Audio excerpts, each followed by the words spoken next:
Hi everybody, thank you Jad. As Jad explained, I'm the founder of the Nawaya network. I started Nawaya in 2011, started working on researching about how to start up an NGO here in Lebanon. Basically what we do is we focus on disadvantaged youth who have a talent or a passion in a certain area, and we connect them to resources such as mentors, trainers, classes, funding, equipment, and we connect them to the youth through an online platform on nawaya.org.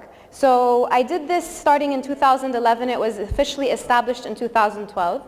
Before that, I worked with the UN and USAID here as a consultant, and I gained some experience about working with NGOs here in Lebanon. And my talk here is going to basically shed some light about who qualifies to be in an NGO, what does it take to be active in civil society, and how you can make it. So is there anybody here, just to get an idea about the audience here, is there anybody here who's interested in actually founding an NGO or applying? Okay, well maybe I can convince you. A lot of people might have a misconception that to get into the nonprofit world, you have to have a background in sociology, psychology, counseling, education, social work, but it's actually not always the case. We look for engineers, we look for doctors, we look for nurses, we look for social media specialists, we look for web developers. All these professions are also very, very important in the nonprofit sector. Unfortunately, across the border, there is a crisis happening in Syria. As a result, the demand for nonprofit work has surged. If you look at Dalil Madani, anyone familiar here with Dalil Madani? Okay, so it's an online platform where a bunch of NGOs and international organizations post vacancies for nonprofit work. And as a result of the crisis and the war, there are a lot of vacancies as a result of massive funding pouring in from the international community. So if you're looking for a job, you might find it in the NGO, in the nonprofit world, because these international NGOs have a lot of funding and they actually offer some decent packages and benefits. So the misconception might be that working for an NGO, you don't really get the attractive benefits and package that the private sector would offer you, but that's not really the case. So what kinds of work are we looking for? We're looking for social workers, we're looking for psychologists, counselors, we're looking for people who are active in the field, people who have experience and have the right degree. Now, you also need the passion. So in order to get the job, you can't just have the degree, you need to be able to prove that this is a cause that you're actually passionate about. So whether it's environment, whether it's refugees, whether it's homeless people, whether it's orphans, whether it's, let's see, what else is out there? Think with me here. Sorry? More about the nonprofit world. So for example, women, gender issues, abused women. So these are all issues where anybody from any field can really have a say in this sector. So let's see. Let me go back to my notes here and tell you that based on my experience, so when we put a post on Dalil Madani, we get dozens, if not hundreds, of applications per week, okay? Because everybody these days is looking for a job. And so we get CVs of people who don't really qualify for what we're looking for.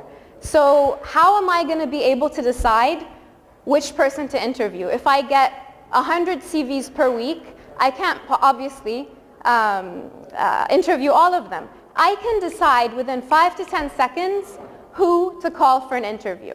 How do I do that?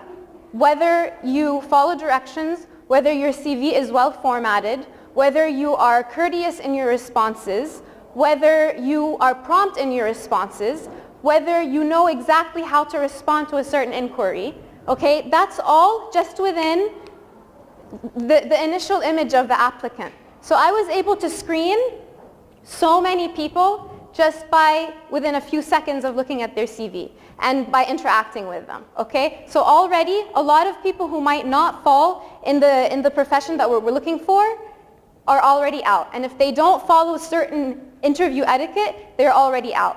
The next step, when they get called in for an interview, okay, they need to be on time, they need to be dressed professionally, and they need to stand out from the others. How is this done?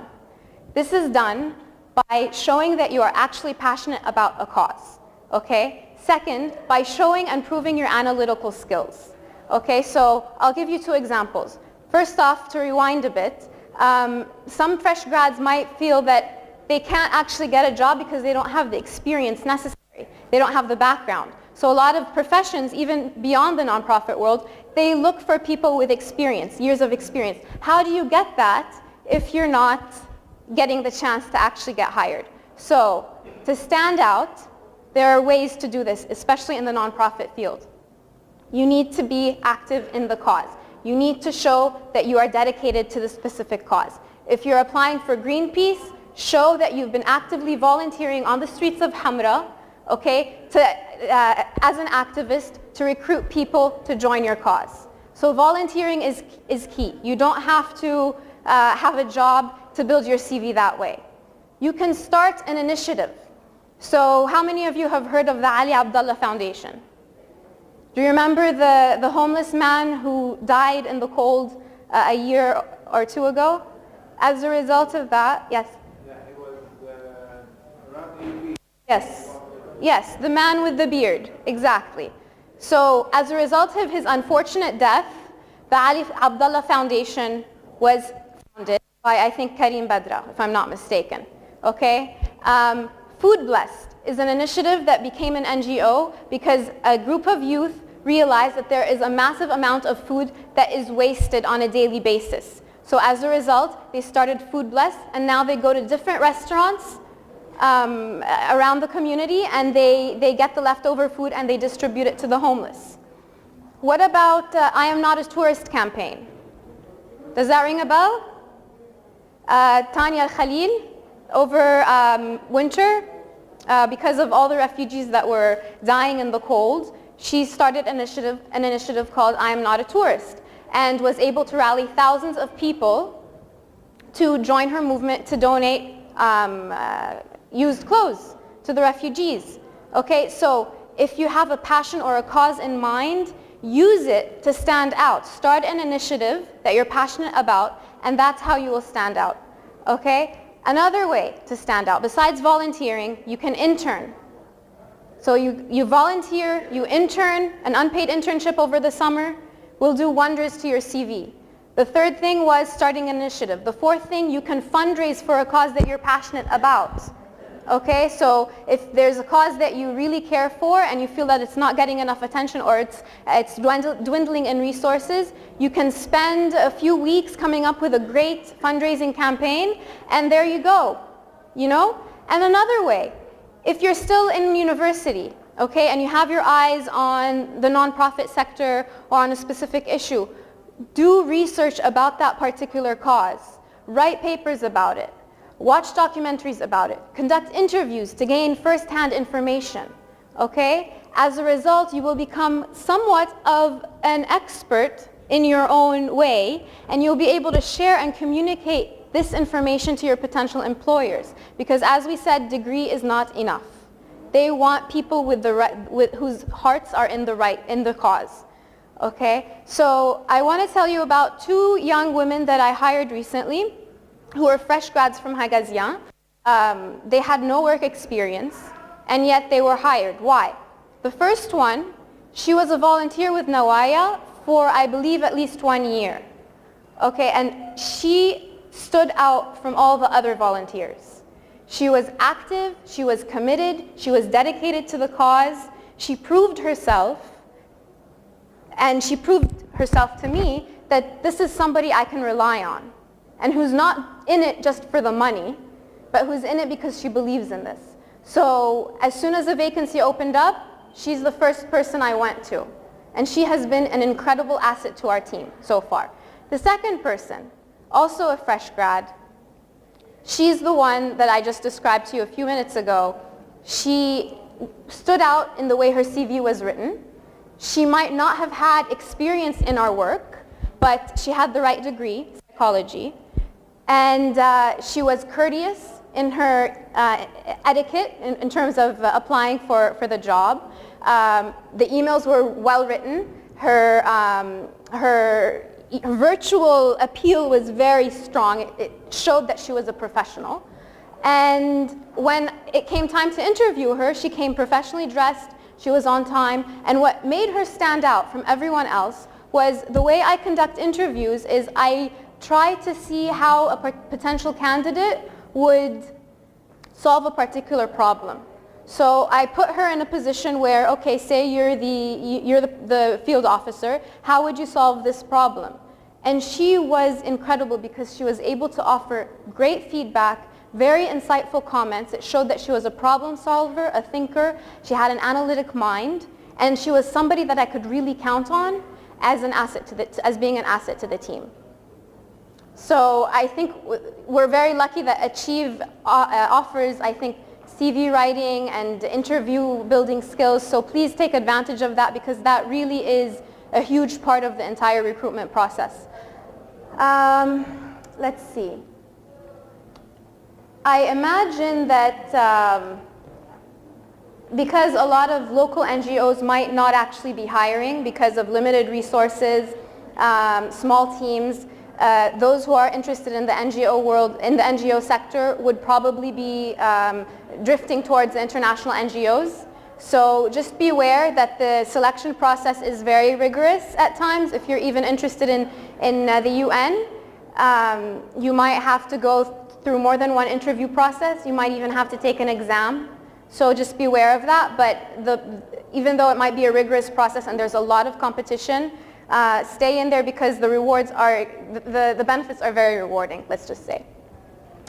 Let's see, what else? Okay, in terms of your career path. So in a local small NGO, your career path would probably be limited. I've known people who've started in a local NGO and they weren't able to really grow in it. Because naturally of a small team and limited resources, and they might just be focused on a small neighborhood or community. So I won't focus on that, but I will focus on the international NGOs. We're talking about Danish Refugee Council, Norwegian Refugee Council, International Medical Corps. These can be very rewarding. So you can start off as like a program officer and then become a program manager and then even maybe a director, but it doesn't have to be linear. You can start focusing on an issue in an NGO. Say your passion is working with refugees. Within this theme, you can have different jobs over the years. Okay, so you can start off as a fundraiser, and then you can move up to a community manager or a volunteer manager. So you can think of it that way, different jobs within the same theme and cause. Or you can go from NGO to NGO, different themes and causes, but the same position. So you can be a fundraiser for the homeless and you can be a fundraiser for orphans or for refugees. You can think of it that way. The third and final point I want to make is that you can actually take this passion you have to serve the world and go to the private sector. Nobody said it's not possible. You can work in the CSR division of a major bank, for example, corporate social responsibility. You can work in a school, okay, covering maybe similar issues that you might be interested in. You could work with the government, the Ministry of Social Affairs. You could work with foundations of private companies and philanthropic organizations. And you can work in social enterprises. These are businesses with a social impact. So I think that's basically it for now. If there are any questions, please let me know. Thank you.